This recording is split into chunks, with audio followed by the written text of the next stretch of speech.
Well, good morning. Welcome to this webinar all about how to get you started with analytics. We're going to be talking about all kinds of ways actually that you can use the internet to measure your marketing. So my name's Christine and I will be your Google Digital Garage coach for the morning. I'm a trainer on Google's free skills training program, the Google Digital Garage. I'm a marketer by trade, and what I love about marketing, for me, it's not about what colour should we make the logo or which Pantone will look best on the leaflet. It's all about what actions we can take and what results we can see. So today I am really excited to share my nerdy love of data with you. So that's me. I've been working on Google's Digital Garage project for about the last 7 years. And yeah, I am just here to help take you through some tools, some tips, some techniques for using your data and your analytics. Alongside me today, because we never do any of this alone, I've got the wonderful Roshane. Now, Roshane is also one of our Google Digital Garage coaches, incredibly experienced as well. And her job today is to pretty much, she's going to help you out, she's going to help me out, she's going to keep us all running tickety-boo. She's there in the chat right now. If you haven't met her yet, head on down to the chat and say hello. To use the chat, you're going to need to be signed into a YouTube account. So pop up to the little icon on the right-hand side there if you're not browsing signed in right at the moment. You can tell you're speaking to the moderator because she's called Roshane and she has a little blue spanner next to her name. She is going to be chatting with you. She will answer your questions as we go. She'll also send me some of those questions. So hopefully she's going to pick out ones that she thinks would be good for the whole group to hear the answer to. And then we're going to pause throughout the session to answer some of those questions live on air. So do get your questions in to Roshane as we go. She's also going to drop you some links. She might ask you some questions. And she's also super lovely. So why not pop in and say hello to her right now. Any trouble viewing the webinar? Best thing to do is to refresh it. Turn it off, turn it back on again, and you'll be back with us just fine. We've got subtitles running, so if you want those captions, they're under the CC icon that you should be able to see on your YouTube screen. And we are running this Google Digital Garage webinar as part of our broader offering of courses. So if you want to see what else we've got going on, head down to the description below. In the description, you'll see a link through to our website. Click through to the website, you can see what else we've got. We have got lots of webinars, we've got courses. We are even going around the country, around the UK, visiting, popping up for a day in different places. So that schedule only gets put on a few weeks in advance, so do keep checking the website back to see if we're coming to your area. All right, I think that's about all the housekeeping to do. So let's take a look at what we're going to talk about today. So we're talking about analytics today. So with that, we will be thinking about questions, all right? And what questions do you need to ask of your data in order to get insight into your business? Because it's not just about data, as I say, it really is about understanding what decisions, making good data-based decisions for your business. So we're going to look at asking the right questions. There are some different tools we can use, so we'll look at some of those tools that are available. And then we're going to take a little bit of a look at one of the tools you can use to get your data from. And Google Analytics is a pretty well-known, very comprehensive, very free way that if you have a website, you can get the data from your website. We're also going to be talking, though, about what to do if you don't have a website of your own. So don't worry if you don't have a website yet. The reason we use Google Analytics is that because it is so comprehensive, lots of people sometimes take a look at it and think, oh, there's so much to look at, I don't know where to start. So that's what we're going to be looking at today. And if you can get your head around the data and how to work it in Google Analytics, you'll pretty much be able to get the data and work it in any of the tools. Okay. So one other thing I should have mentioned, I guess, when I was talking about what's on our website, one of the things that we do have to offer for you is that although we hope today will get you started and get you going, if you want to take then the next steps in a supported way, and you work for a small business or for a charity and you're based here in the UK, And don't be put off when I say small businesses, because by small businesses, I mean my startups, my kitchen table businesses, your side hustles, whatever kind of line of work you're in, however developed your dream is. Or maybe you've got 5, 10 employees already. If you want some help with your digital skills, then head over to g.co/UK mentoring. And as I say, we'll be able to help any UK-based small business or charity take those next steps in a particular area. So hopefully that will be of use for you as well. Okay. Can't put stuff any longer. Let's jump in and have a look at what we were talking about, that first section, which is all about asking the right questions. So what we're going to use today is this questioning format. Okay, so we're going to have a 4-step framework that is going to help you. You can apply this to pretty much any kind of data situation to work out what you should be asking, and then think about how to achieve what you need to get. So first up, what is your objective? What are you trying to achieve? From that, what questions do you need to ask that will help you understand more about how you're moving towards that objective? Then we'll look at where to get that information from. And finally, what can I actually do with that information? Because unless we have data for a purpose, then it just sits as flat data. I want to be talking about insights and actions that you can take based on really good information that you get from that data. So let's take a look at that first step. What is our objective? All right, so we need to know where we're going. Now, whenever you're thinking about your objectives, and we talk loads about objective setting in various sessions with the Google Digital Garage, the one that we keep coming back to with data is, well, what is your business objective? Whenever you've got a marketing objective, I want it to be as close as possible to your business objectives. How is the work that this particular department, this particular area, this particular tool, how does that work help your overall mission, your overall business objectives? So those objectives should be really closely aligned. So the kinds of objectives you might have are tell more people about your business. More people need to know who you are. Looking at where you are right now, so take a bit of an analysis of where you are. If you want to join us for our session, which is a lot more about setting objectives and that sort of thing, then we talk about it quite a lot in our digital marketing strategy webinar. So that might be a good one if you haven't seen that one yet. You might want to sell more things. All right. Overall, as a business, we just need to sell some stuff. Okay, that can be products or services. You might have customers already, and you actually might want to take a bit of a closer look, because if we can identify the most valuable customers, then rather than just trying to get more customers, we can be a bit more targeted and get those kind of the best customers, get more people who look like them, get those people to sell more things to. And it might be a way that it's about finding new ways to re-engage with customers, bring those people back, get them to remember why they liked you in the first place. And even if your business isn't a business that has a repeat sell to it, there might be something those previous customers can do by helping you find more customers like them. So by having a real clear idea of what your business objectives are, then you can think what your online objectives are. When you know what your online objectives are, you can start to look for the data to help you work out what it is that you're doing. Okay. So when you know that, we need to think about the questions that are going to help you understand your progress towards that objective. Okay. And the first question, I guess, that you need to address is, well, what is important to track? There's so many things in the digital world that you can measure. How are you going to work out what you should be measuring, what you're going to measure first? All right.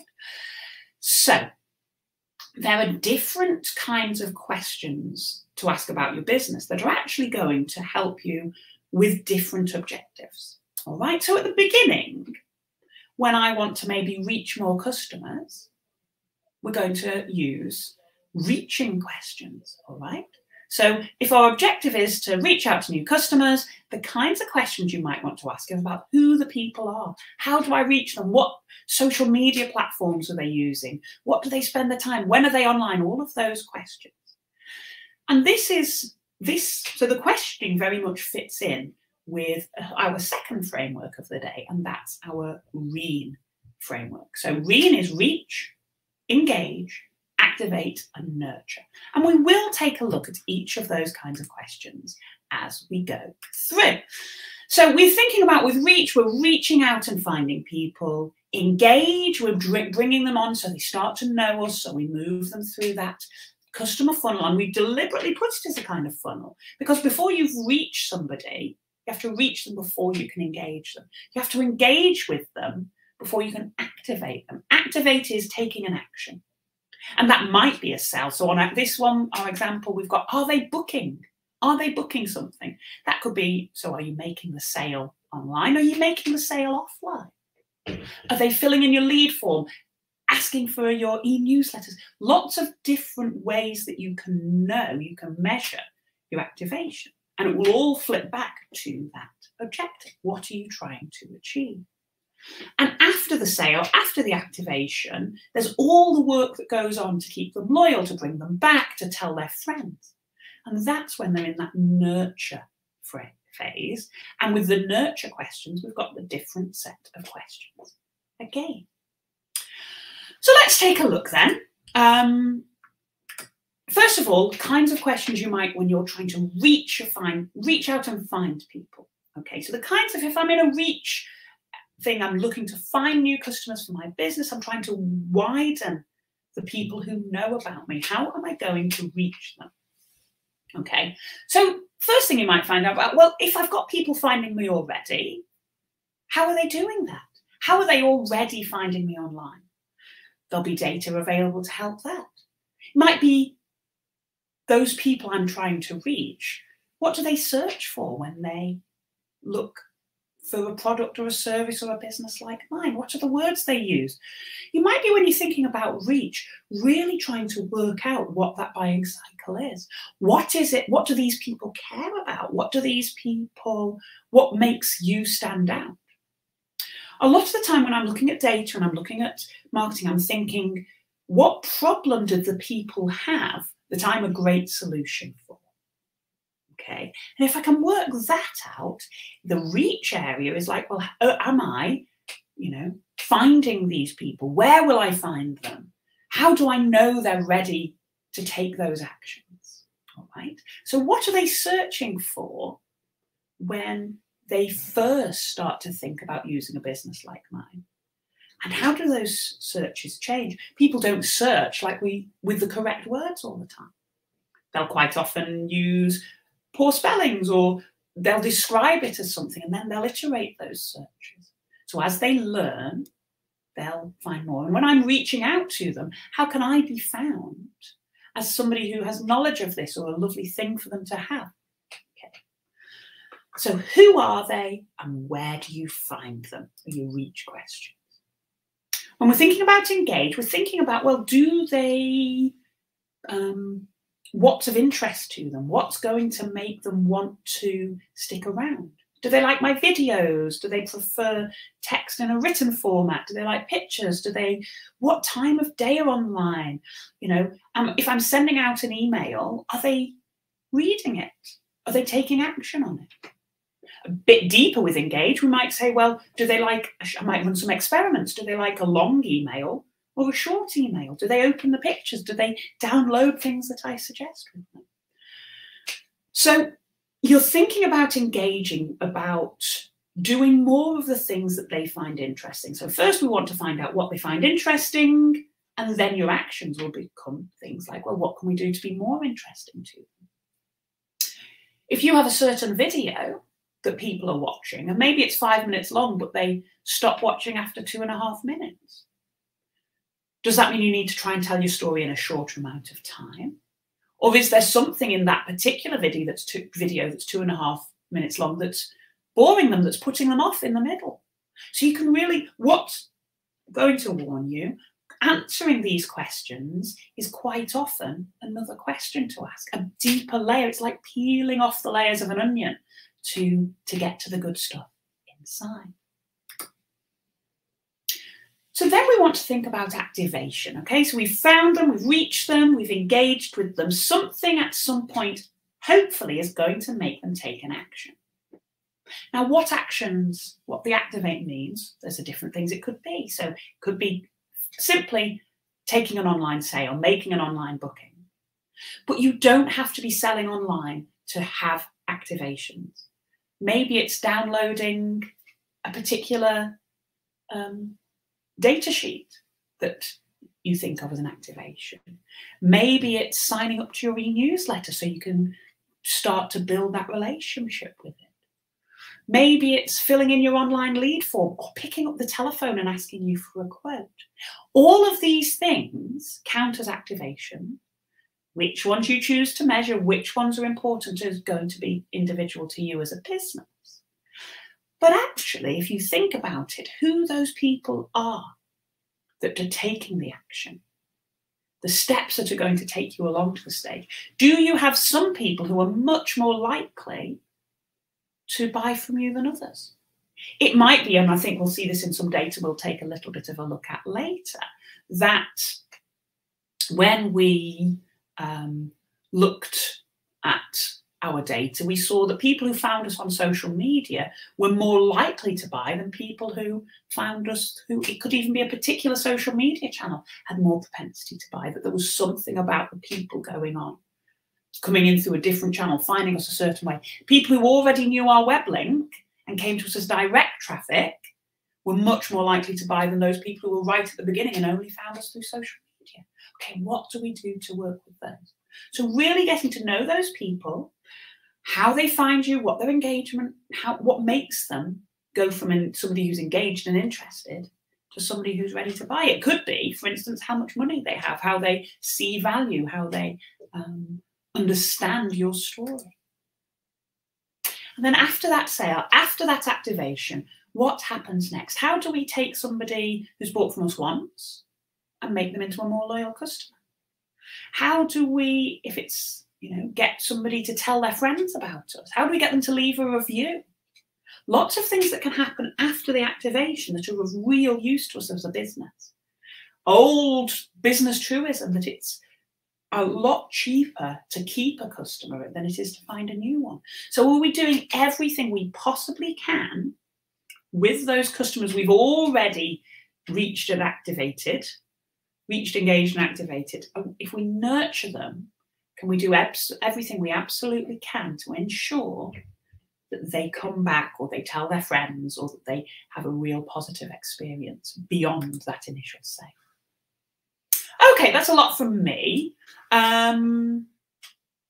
We've got a question coming in from Fiona. So thanks for that, Fiona. Great to have you with us this morning. It says, is a lot of creativity necessary in order to match the client's wants and needs? Really interesting. I do think that doing marketing and doing business does require a significant element of creativity. The more you know your customer, the more you'll be able to think of every single piece of content you put out. Is this going to be of interest to them? We talk quite a lot about user personas and the more creative side when we are looking at, I think it's writing for social media. Our webinars on social media, as you can imagine, do tend to focus on that creativity side a little bit more. But I do think, yeah, that the other thing, what a lot of creative people often do is they just put out good ideas. What they need is us as data people to say, okay, what's going on with this? Right, this is a good creative video because it's this long or because it's, pulling out the actual elements of it that we can then measure. And we can run experiments and say, okay, I put a video out that was 4 minutes long and one that was 2 minutes long. I had much better completion rate because actually all my marketing messages are at the end. What happens if we put the marketing messages in the middle? What happens if? So I think there is a good deal of creativity here.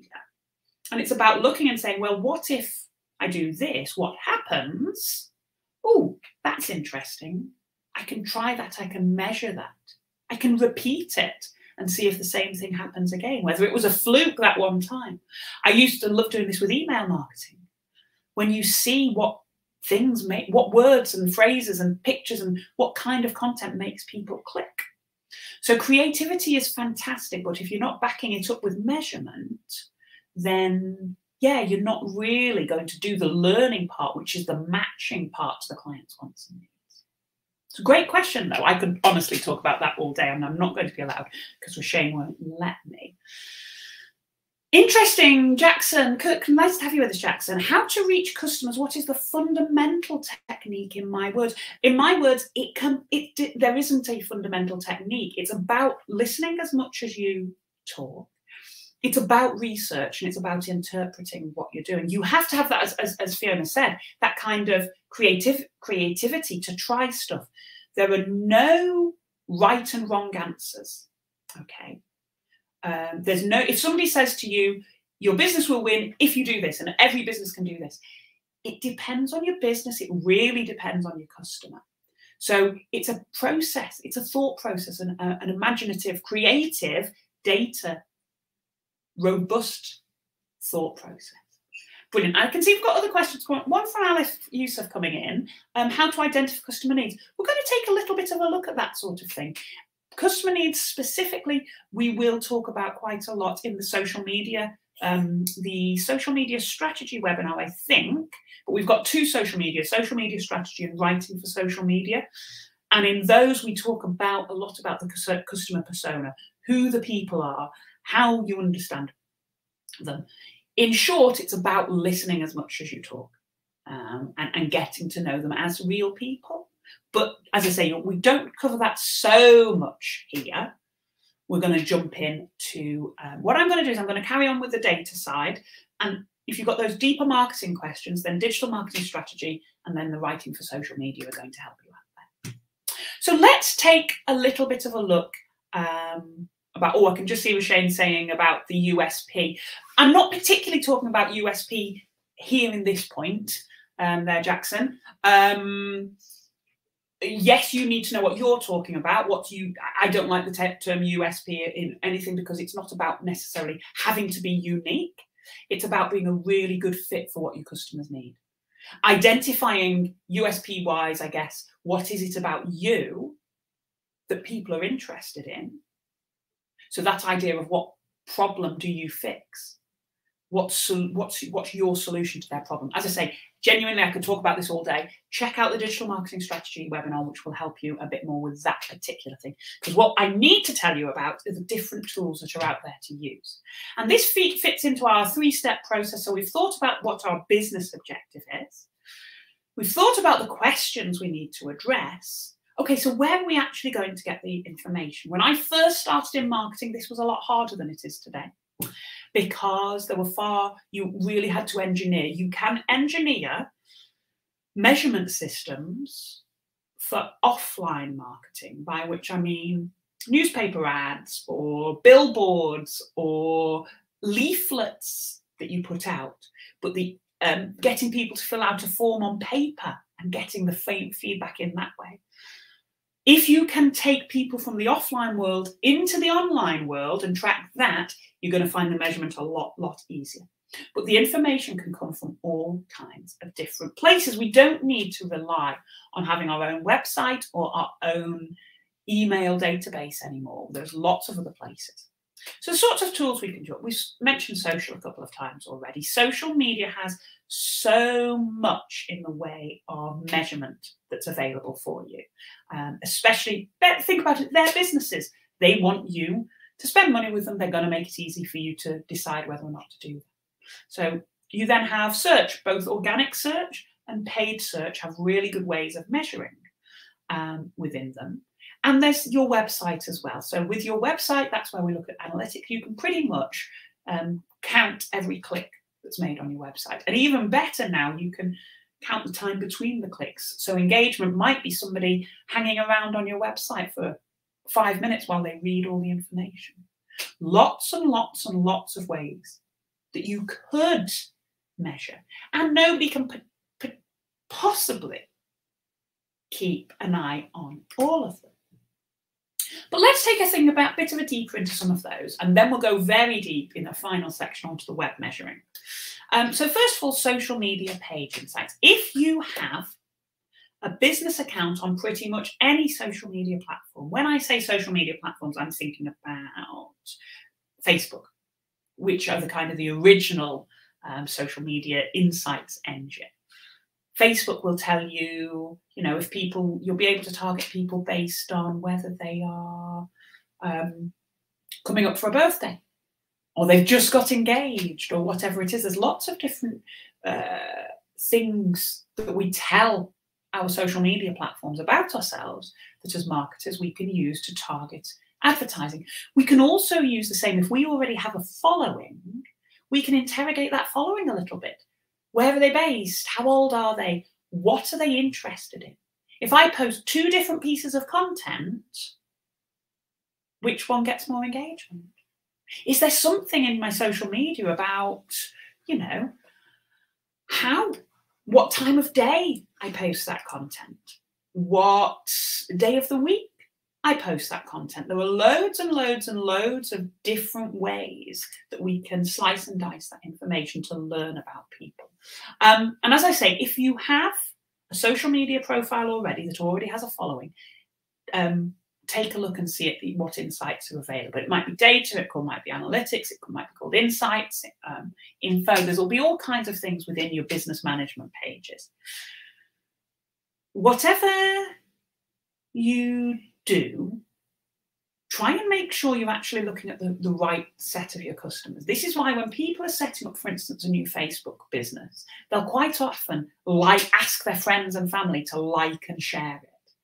And, you know, my mum would like my Facebook page because she likes me, hopefully, and, you know, she wants to help me out in my endeavour.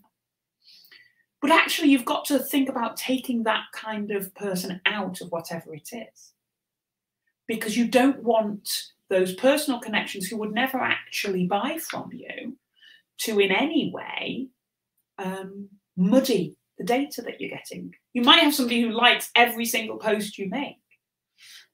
They might be a super fan because they're related to you, but they're not going to buy your industrial widgets. So just make sure when you're setting up and when you're going about these techniques that you are aware of what it is you are going to be measuring later on down the line. You can look at when people like things, how people engage. You might decide that actually all the engagement in the world is lovely, but there's a particular action, you know, buying something, and what leads to that particular action. You know, not all interactions on your social media pages are created equal. So which are the most valuable to you? Now, if you have a web page, you'll probably have heard of a thing called SEO, or search engine optimization. This is the science, I guess, but there's creativity there. It's an art and a science of making your web pages findable online. Okay, findable by the search engines. I hope you already know about a tool called the Google Search Console, because what the Google Search Console does is allow website owners to see how well they're doing in search. And within Google Search Console, it will show you the kinds of words that your website would rank for in the search engine. And then it will show you how many times somebody saw your website for particular search terms. That's your number of impressions. And then your click-through rate is how often, if say 100 people saw you and only 10 clicked through, then you've got a 10% click-through rate. Okay, we'll show you your average page ranking for different terms. And that can really help you to understand more about the people. So Google Search Console, I think we talk about it on our webinar a little bit about when we talk about SEO and search engine optimization. It's not really why I'm here with you today. Data touches all areas of marketing. But if you want to learn more about the search and how that all works, join us for Get Your Business Visible on Google. That's one of our webinars where we do go through, you know, the how to make the search work. What Google Search Console does is allow you to measure that effort and learn a lot. When we were talking about earlier, we were talking about, you know, what are my customers searching for? Google Search Console is one of the tools that can really help you with there. And later you can even link it into your analytics so you can pull that data into your web analytics as well. So if you think about your analytics tool, your Google Analytics is going to measure the website itself, what happens from the minute they arrive at the website till they leave. Search Console is one of the things that can pull you earlier in that process. Before people get to me, what do they find? And that kicks off a whole other area of measurement, which is lovely.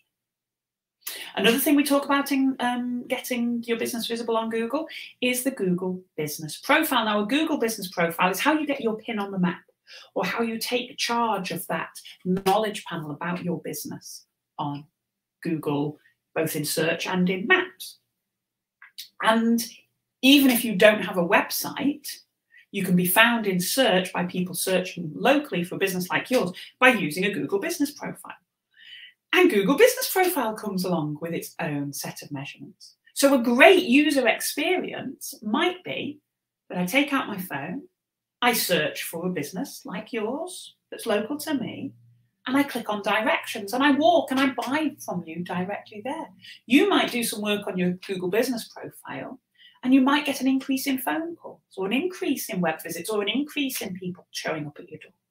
If you measure what you're doing, if you check out the insights on your Google search, on your Google Business Profile, you'll be able to see how many of those extra phone calls have come out because you had improved that Google Business Profile. We also have a second webinar, actually, if you're interested in what the Google Business Profile and getting yourself found locally on search and maps, then check out, it's called Find Customers with Google Maps. And that's going to, really handy tool, really going to help improve your visibility locally. So if you want to, join us for that one as well. I feel like all I'm doing today is signposting to other things, but because data sits across everything, or should sit across everything, or maybe underpins, we sit over it or under it, and all around and through it, I guess. And then we have Google Analytics, all right? And Google Analytics is from that first click through to the page they leave on. What are people doing on your website? What are they finding interesting? What turns them off? Where do they spend their time? What makes them stick around? What makes them buy something? You can start to learn so much about your web visitors if you have a website using Google Analytics. And what we're going to do is we're going to talk about it in just a moment, a little bit deeper, once I have checked in with Roshane and see how things are going. Okay. Oh, so Devendra, we've got a really deep question based on repeat purchases. What I'm going to do, I'm going to hold your question, Devendra, to the end, because as I say, it's quite deep into what we're doing. And actually, so what Devendra asked is which interaction should be credited if the customer is a repeat purchase within a time frame. So basically, who gets the credit if somebody, and this is one of the questions, you know, that comes up a lot. If I do some work on social media and then they come to visit my website, then they leave again, then a bit later they see my display ad, then a bit later they might search for me because they remembered to again. They might visit my website 2 or 3 times. Customer journeys are a lot more complex now than they were even 5 years ago. Because in a lot of cases it is these things. You know, we don't just sit down at our computers. And actually that's a really good question, Devendra. The answer is it depends, and it's kind of down to you and your business and the timeframes you set. There's a case that says it shouldn't be about which gets the credit. It should be about understanding the whole sequence. Because for instance, if they do a Google search because they've seen your ad and seen your social media, the fact that all 3 interplayed, that they wouldn't have made the search if they hadn't have seen the presence elsewhere. What you need to understand is the power, the multiplication power of that. And that's something that Google Analytics has evolved to try and do, which is a really good place. I think so. So in answer to the question for Devendra, straight off, I think in almost a way it doesn't matter. The idea is that you understand the process that got you there, and that it is the sum total of the different interactions that gets you the result you need.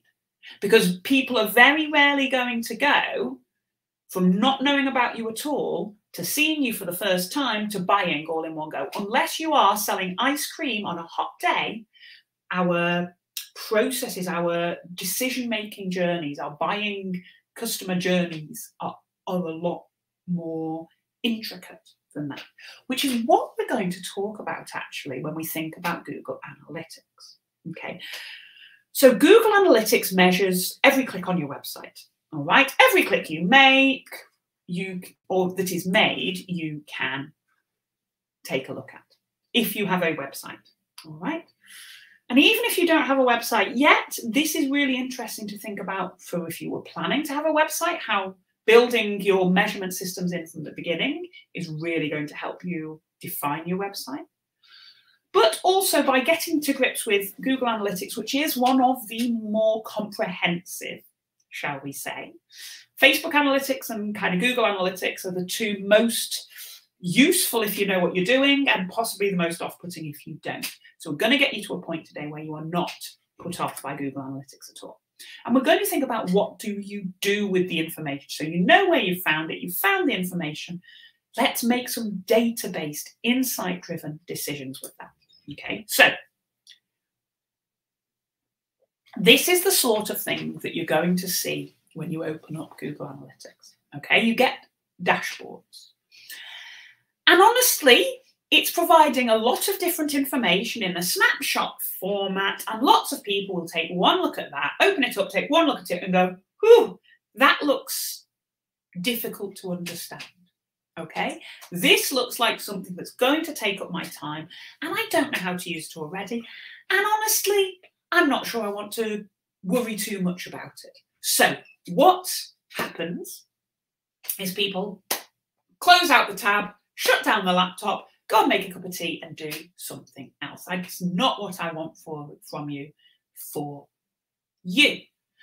So first thing you're going to need to do is set up an analytics account now. We've got a little bit of an extra complexity here today, because do you remember I said in response to Devendra's question about the customer journeys are becoming increasingly complex. So when that happens, the web tools have to evolve to respond to how the human interactions are happening. So rather, when Google Analytics first started doing its thing, it was pretty much people had a computer, they'd log into their computer, they'd do their search, they'd find their thing. There was less in the way of social media, less in the way of other things going on. All right. So there are currently two versions of Google Analytics. So that's going to bring a little bit of complexity into what we're going to be talking about today. But the first things first is still that you have to sign up for a Google Analytics account. All right. So head over, if you don't have one yet, head over to analytics.google.com. You choose a name for your account. Now, if you only have the website, one website that you're measuring, it's just going to be your business name or your website name. If you've got more than one, then give it a name that you can tell at a glance which website you're looking at. All right, simple enough. You then need to choose an industry category. Now, it's really important that you choose an industry category, mainly so when you are benchmarking, which is one of the things that's really useful to do. One of the questions is this a good click-through rate? Is this a good bounce rate? Is this a good volume of customers to have? It completely depends on your industry, the size of your business, all kinds of factors that go into it. So if you try and measure yourself against, I don't know, the Marks and Spencer's website, where there's going to be millions of hits a day, it's very different to if you're measuring against another small retailer. Okay, so put your industry category, and that's going to help reduce, because there again, if you were a small hotel chain measuring against a big retail account, they're going to be very, very different customer journeys, very different types of customer, lots of different factors that impact on your interaction. So choose an industry category that as closely as possible matches your industry that you are in. Okay. Then the next thing you need to do is you need to take a code from your analytics account and put it onto every single page of your website, so that it's the first thing that loads. So that the first thing that loads when your website, every single page, is this tracking code, because then it will say for everything else beyond this, it's okay with me, who owns this website, to send that data to my Google Analytics account. So you need to own both. You either need to own or have access to the way of getting your code on. So what you have to do is head to now, the first time you do this, it's going to walk you through doing it anyway. And it will keep reminding you that you need to add the tracking code until you've actually added that tracking code in. And once you have, you never need to think about it again. So I told you there are 2 versions of Google Analytics available. One version, the original version, that actually, unfortunately, all of these screenshots are from what is now the old version, is called Universal Analytics, or UA. So the first way you'll know whether you're looking at a new version, Google Analytics 4 or GA4, or an old version, which is Universal Analytics, is your tracking code. If your tracking ID for your website starts with a U and an A, then you're working on the old version. You need to move yourself across as soon as you can to the new version. All right, so if you only have a Universal Analytics Google account, you need to set yourself up a new account for Google Analytics 4, because they're going to turn it off next summer, which is actually rocketing around. It was only a few months ago that it felt like we were saying this was brand new. They've run them side by side for a while, and now they're going to sunset, send off Universal Analytics into retirement. And this is because Universal Analytics doesn't measure as well the repeat interactions that we were talking about before. Google Analytics 4 has been built to understand that somebody might search for you in their lunch break at work when they're on their computer, and then a little bit later spot you on social media, and then a little bit later come back, search on their phone to make the sale. Okay, and Google Analytics 4 is trying to get its arms around those complexities, those intricacies, because they will come into user journeys, real user journeys, not just following through on one website visit, but trying to get an idea around the interactions. Okay, and that's why we'll have to do it. So then you're going to have to tag up with whichever code you've got, with either a G code or a UA code. You're going to need to tag up your website. Okay, and don't worry, you're not the first person who's ever had to do this. Every single person who's ever built a website at some point might have wanted to tag up.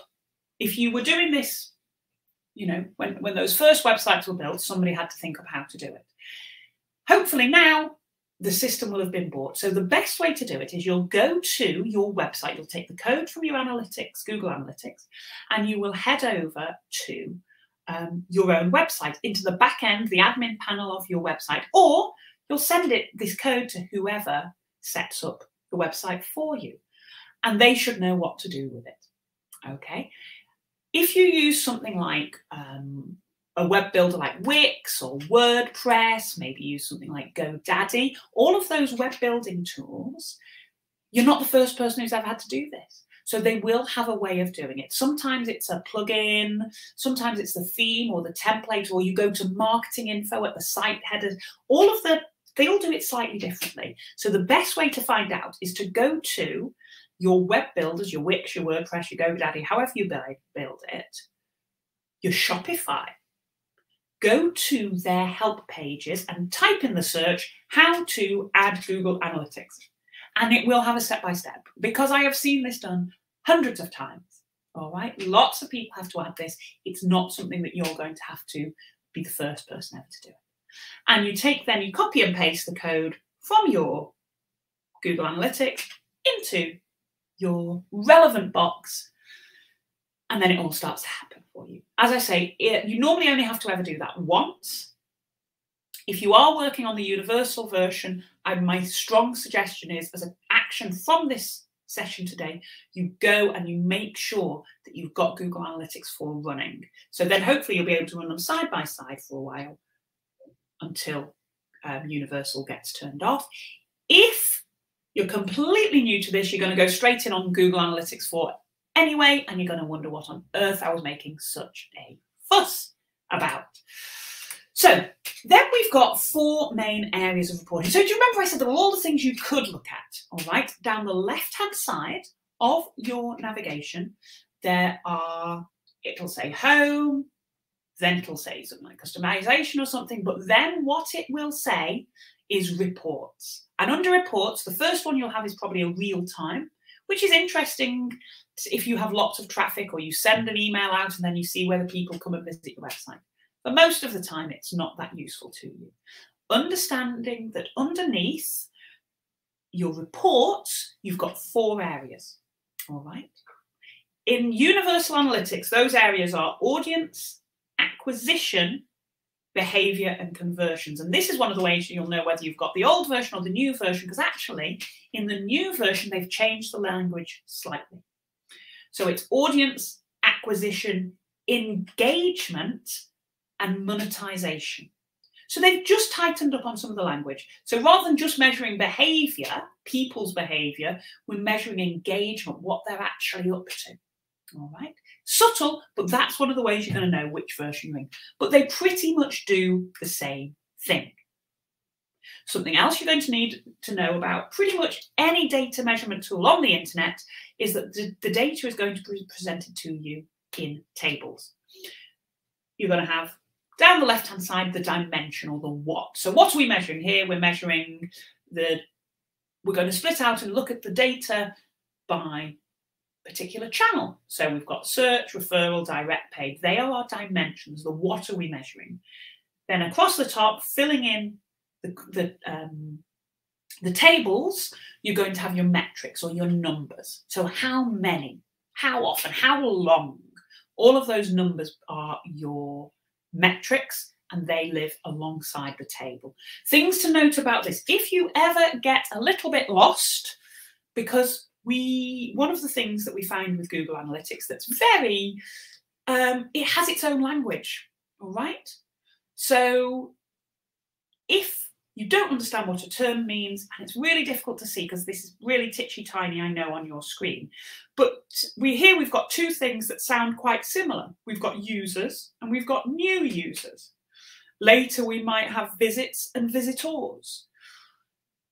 If you want to know exactly what it is you're measuring, next to the word users, the word new users, the word sessions, the word visitors, there's a little question mark in a little circle. If you hover over that with your mouse, you will get a little dictionary definition, and it will tell you exactly what it is that it's measuring there. Okay, so for instance, with visits and visitors, one visitor, one person, can make multiple visits to your site.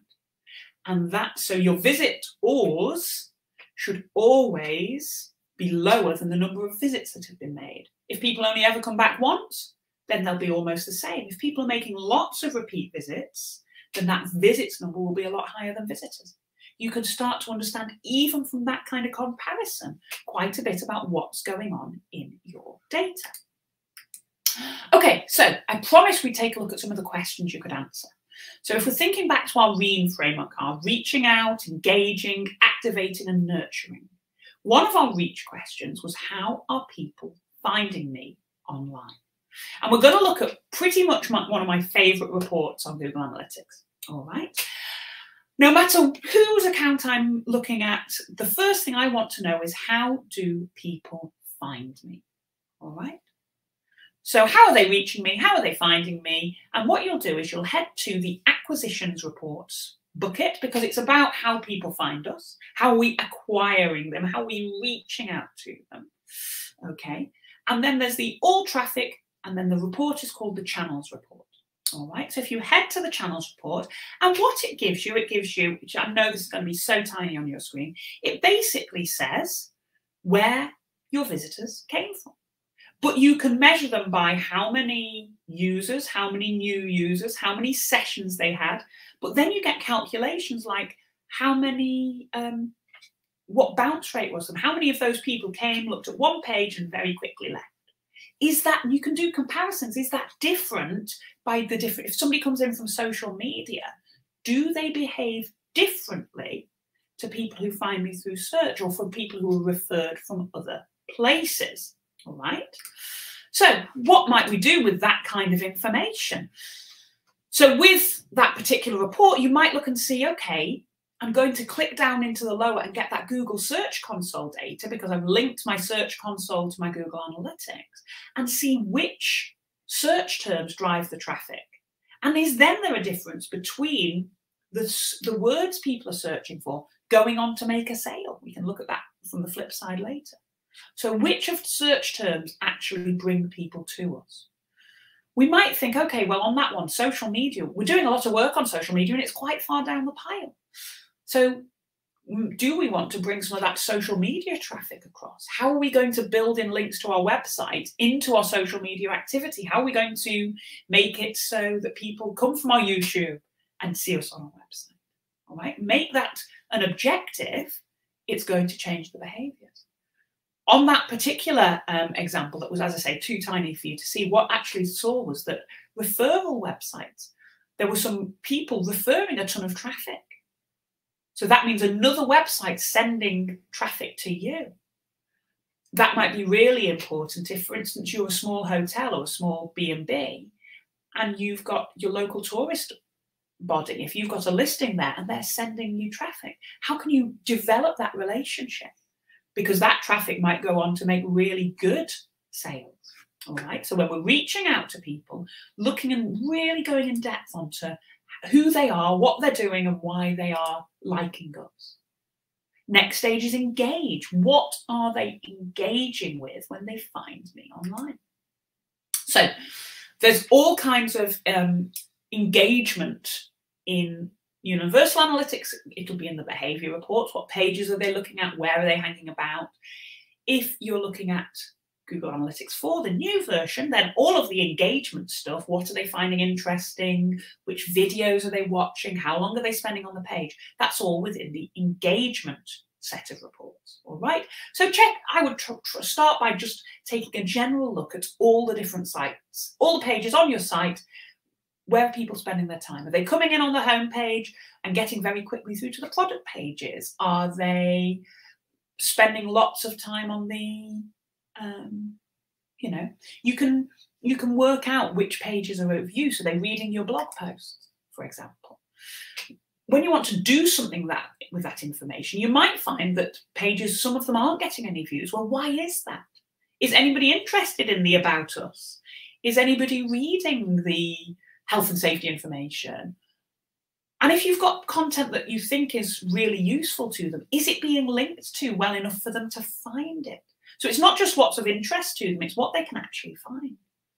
So you might really start to see that that particular formats, videos, particular content types are really useful. You might find that your blog post that's 10 top things to do in Coventry, or a how-to video, that this is the kind of content that people are really finding useful. That means you can do more things to them. Another thing, when people are looking at the engagement reports, those behavioural reports, they find that they lose a lot of people at some particular stage.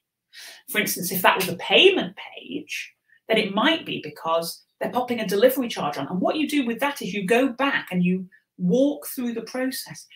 Analytics shows you the path people are taking. What I would then is flip back into the real world, put that person's shoes on, walk through the process and see, well, what is it about this particular page that makes people leave? Is it boring? Is there an error on it? Are we putting on big shipping charges when somebody gets there? You can really, you want to take that data and use your creativity, use your humanity to actually understand what that data is telling you. Okay. We're thinking about activation now. How do we get those bookings? How do we get them to sign up? Who's signing up for the form? How do we get them to pick up the phone? Okay, so you might go back to that channels report and look at it. And this time, rather than sorting the channels report based on how many visits it got, we've crossed along, and at the end, we've set up our sales funnel. So with a particular acquisition report, we can see of all the different channels that people came in, who's spending the most money. You do that by, at the top of each of the tables of your data, at the top of each of the individual metrics, there's a little, you can click on the name of the metric, and it will, a little arrow will appear, and it will sort the data by that column. So instead of sorting by just number of users, we're actually sorting by how much money they spend. Really very different question, because with that we found that actually their referral sites were converting much better than, they got most of their traffic through Google search, but not much of that was converting. And that might bring you back to those questions around, okay, we need lots of traffic, but we need good quality traffic. What's the best quality traffic? How can we develop partnerships? How can we build relationships? If we've got one site that's, one channel that's doing brilliantly, can we bring up the other channels to that level? Or is there something about the people who use a particular channel? Maybe you get lots coming in from Facebook and lots coming in from Instagram, but you're more of a Facebook business. So the people who are naturally on Facebook are buying more things. Lots of next level questions that come down. What you're going to then do is run some experiments. What you're then going to do is see if you change this, what happens to your data. Do me a favor, don't change too many things at once. Okay, because then you won't know which of the actions you've taken are the ones that have driven the behavioral change. So run from now on, I want you to be an experimental marketeer. I want you to try stuff, all right, and measure it and see what makes a difference. Then you do more of the things that work and do less of the things that don't. When you're thinking about nurturing, a lot of the nurture stuff happens off your website. It could be whether people come back and do a repeat purchase. So I might see if my email newsletters lead to those repeat purchases. But you might ask about leaving reviews. Lots of reviews will be less on social media or Google. You might measure them in your Google business profile, sending a link to the Google business profile, asking for a review. In this particular instance, they'd actually built themselves a custom sales funnel that once somebody had made a purchase, they sent a link to the website and asked them to link on the website. So in this one, they've done a custom report that shows how many of the sales, what their drop-off is at each level, and how many people are happy to come back and leave a review. That will be a great thing to measure. What activity can we do to increase the number of reviews? Run an experiment, see what happens. Because reviews are super important for that social proof, people understanding that they trust reviews and recommendations on the internet as much as they do a review or a recommendation from a good friend. All right, we are nearly at the end of our time together. I can see we've got some great questions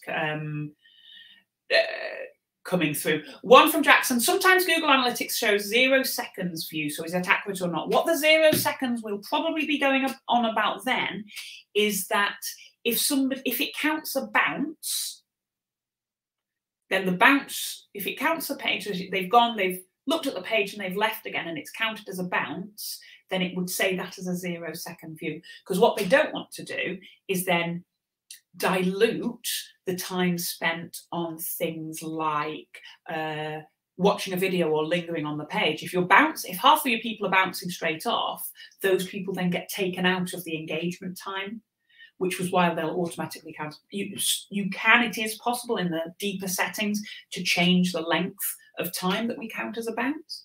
A bounce used to be if they visited one page and left, but then people had pages.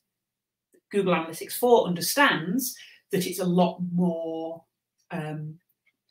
complex than that, which is why we need Google Analytics 4 to react to the fact that you might have somebody who scrolls through a whole page of information and lingers there for 2 minutes and then leaves because they've got all the information they need. They're not a bounce.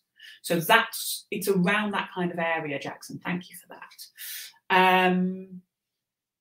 And right, so we've got more questions than I've actually got time for. I'm sure that Roshane's been answering as we go as well, because it falls to me to ask you what your next steps are.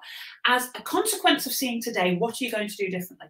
First things first, if you have a website, check whether you're on Universal Analytics, and remember it's the words around behavior is Universal Analytics, and engagement in your left-hand menu is Google Analytics 4. If you are not on Google Analytics 4, get yourself up and running on Google Analytics 4 as a matter of urgency, I would say. But what else are you going to measure? Let Roshane know. Tell us in the chat. It helps you to use us as your accountability buddies. Then you're not going to get distracted by your lunch. You're going to come back after lunch and get those actions done. Don't forget one of your actions that if you're based in the UK and you're working for a small business or for a charity, then you can head to g.co/UK mentoring. You can find it through our website, or I'm sure if we ask nicely, Roshane will post that link as well, and get a free one-to-one session for an hour where you work through this with one of our mentors. Other than that, thank you. It's been my pleasure to take you through the, hopefully you now agree, wonderful world of measurement and insight and analytics for marketeers and for businesses. Check out our website for more webinars coming up. It's been our pleasure to host you today. Hope you've enjoyed it, and Roshane and I look forward to welcoming you again to another Google Digital Garage webinar sometime soon.